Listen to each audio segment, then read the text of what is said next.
We all have had that experience where Mr. Homeowner brings this request in the day of or the day before the meeting because he couldn't get it done in time to get it on the agenda.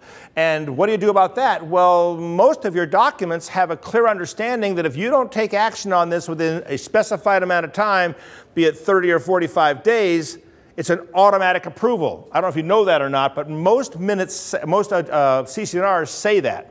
And that automatic approval thing can bite you if you don't take action. So you need to take action. When that kind of item comes up, you need to take some kind of action on it, and it might be an action to accept the information, quickly review it, and determine it doesn't have enough information to make a decision and pass it back to the homeowner asking for more information, which does in turn extend your timeline.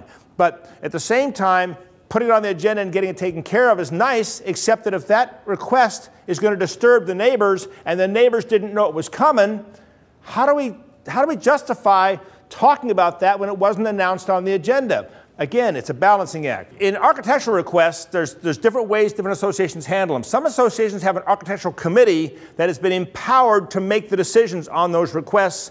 Other associations, that committee merely makes a recommendation for approval at the board meeting. So if it's a board action item, though, and many of them are, then you need to be able to handle it at a board meeting. One thing I would do when Mrs. Homeowner comes to you and says, I want to make my architectural variance request, I tell them right then and there, the next time we're going to act on this is at the board meeting in 2 weeks. I need to have you have this back to me in 7 days or it'll miss the meeting and I won't be able to act on it for a month. Could you please make sure I have it back? And then if you don't have it back in time, you need to understand that you'll be getting a letter back from the board that it's denied until the next month's meeting. And you've taken action that way because you've issued a denial letter. On an architectural request, does every single request have to get listed on the agenda? If I'm a neighbor in the community and my board's about to take some action on some issues that I might be concerned about, how am I going to know about what they're talking about unless I see it on the agenda? So if what I see on the agenda is architectural requests, and it doesn't say how many, it doesn't say who or what they are, then I don't know any more than I knew before I looked at the agenda. Maybe it'd be nice to put a detailed agenda such that it says, we're going to take action on these items, so they know what you're taking action on, and make it helpful. There's not a requirement for that yet, but the day is coming. Once your committee has made a decision, they need to announce that to you that happened, so you need to at least have a line item that says, that they're going to announce the approvals they gave. Here's another thought for you, and I'm pretty sure you may have to help me on this one. The law says that in order to make decisions for the association, you have to do that in an open meeting. If you are the board, you're making the decisions, yeah, the Open Meeting Act applies to you. How about those meetings that the Architectural Committee has where you've empowered the committee, or the documents have empowered the committee to make those decisions, and they're making board-level decisions as a committee? Does that meeting have to be an open meeting where people get to hear it? And I think the answer, the intent of the law is yes. Because they're making decisions that affect the rest of the neighborhood, they need to be able to make those decisions in an open forum or in an open meeting. If you structure that committee correctly, can't you avoid that open meeting part? If that committee is empowered to make a decision that affects the rest of the neighborhood, I think it ought to be an open meeting. I don't think the law is real clear on that. It does say that if you have a committee made up of board members, whether it's 2 board members or a majority of a quorum, and you're going to empower that committee to make decisions, it must be an open meeting. What it doesn't say is your architectural committee meetings have to be open if they're allowed to make decisions. And I think the intent was to say that all we're saying is your homeowners want to know what's going on. If you live next door to me and I'm going to change my house in a way that is going to affect your view, you have a right to know that, and you may want to sit in on the meeting and see what's being talked about here. So I think I need to have it open enough that you're allowed to do that. You want to get the intent that you're not blindsiding somebody. The question was, can we modify it where, in their case, they do a great thing. They actually have, for an architectural variance request, if it involves your neighbors have to sign off on it. So if your neighbors can be impacted by this, make the neighbors sign off on it. And that is, I think, a benefit to helping make sure that there's disclosure on it. Ed? He doesn't agree with what I've been saying about the openness of this, and I get that. In fact, I was on on a community where the committee did not want any homeowners ever involved, and they were empowered to make decisions. In fact, their documents said that they had more authority than the board of directors had. And at the time, we didn't have all the open meeting stuff coming around, but open meeting came along. They eventually changed their documents to give the board more power. But there is going to be a problem with what I've discussed with you. If you open it up to having homeowners available to listen to those discussions about the architectural variance request being approved, you're opening up the door to some malcontent homeowner being unhappy with the fact that their neighbor gets to make this change. And it might be nothing more than jealousy.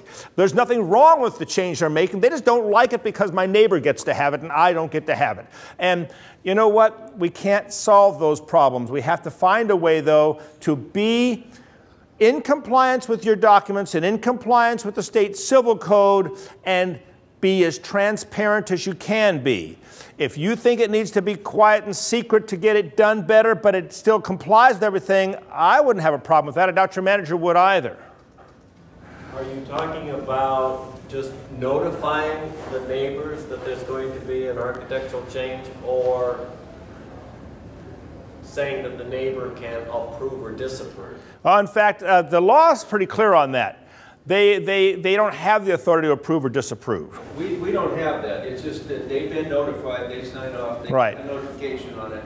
They can contact the board member and say, yeah, I really don't like it, but... The board still has the authority, or the committee still has the authority. To make the final decision. Yeah. What I'm saying is because that 30-day window, you know, once we have all that information, the board, you know, signs off on it before the meeting, and we have to do it on a consent agenda, otherwise the person's going to get... Right. And the other way to do that, when you get that, his association meets quarterly. How do you handle those architectural variances that come in between meetings? You might have to have a special meeting. If the variance request is such that it requires board discussion, call a meeting. That's all. Put 4 days notice out, call a meeting. The board's going to meet for this one particular topic and get the thing discussed. But I think what we're hearing here is there's a need for being transparent. There's a need for being open and fair, and there's a need for having enough privacy and enough quiet time to make decisions and not have the malcontents beating you up all the time, you know? I'm not sure how to balance that out, but again, it's going to be different for each association.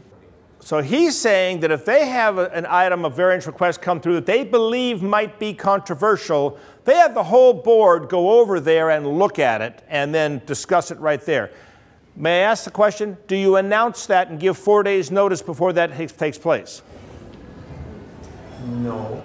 The answer was no. No, we can put it on the agenda at the beginning of the board meeting. It's after each board meeting. Ah. So it can be in the agenda, written in. Good call. Sometimes it's even written into the agenda. And so there is the 4 day. Yep. Okay, so my point with commenting on that is, yes, if the board's going to meet as more than a majority of the board to go look at something, that's a meeting because it's an item that'll be on the agenda. His method of solving the problem was very good. They put it on the agenda and they go and look at it after the meeting, so it's been announced. We're going to go over there and look at this thing, and that's very fair and very appropriate to do it that way. If you're going to look at it before the meeting, then you need to put it on the agenda and announce the fact that before the meeting, the board's going to meet at this location to look at this issue. Just put it on that announcement of board meeting so that you're being transparent again.